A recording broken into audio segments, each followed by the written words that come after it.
On va aller du côté de Sallanches avec la Pointe Percée. Et la Pointe Percée qui est, d'ailleurs, il faut le signaler, le point culminant de la chaîne des Aravis. C'est la plus haute montagne. Elle fait 2752 mètres d'altitude.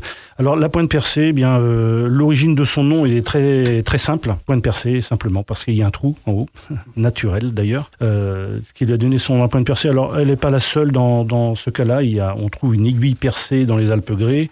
Et puis également une aiguille percée en Vanoise. Et puis il y a une autre qui s'appelle la Pointe Perfia, qui se trouve dans les aiguilles rouges pour les mêmes raisons, puisque perfia, ça veut simplement dire percée en patois. Toujours pour les mêmes raisons, parce qu'il y a un trou naturel dans la montagne. Alors la Pointe Percée, elle a une histoire, notamment l'histoire de sa croix, là-haut, parce qu'il y avait une croix qui avait été montée il y a très très longtemps. Alors la date exacte, je ne sais plus, mais on l'a remontée, en 1911. Les hommes à bout de bras ont tiré cette croix très, très lourde qui a été installée là-haut. Malheureusement, elle n'a pas tenu très longtemps parce qu'elle était trop faible. Et on en a remonté une, celle qui se trouve actuellement, en 1996. La première ascension de cette montagne, contrairement aux autres montagnes, n'a pas été réalisée par des alpinistes, mais par un prêtre et une trentaine de personnes qui est allée là-haut pour, je crois, faire une messe.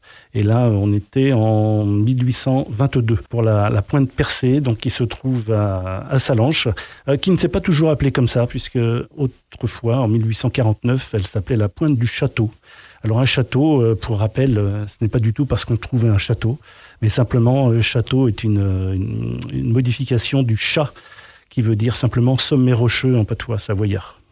On l'a appelé également la Pointe du Levant, probablement par un village qui se trouvait à l'ouest, et on voyait le soleil se lever du côté de la Pointe Percée. C'est souvent comme ça que ça se passe. Et puis enfin, on l'a appelé également la Pointe Percée du Mont-Fleury. Et puis, on l'a appelé après le Mont-Fleury, mais le nom a disparu parce qu'il y a déjà un Mont-Fleury qui se trouve dans la même chaîne des Aravis. Voilà pour la Pointe Percée. Radio Mont Blanc.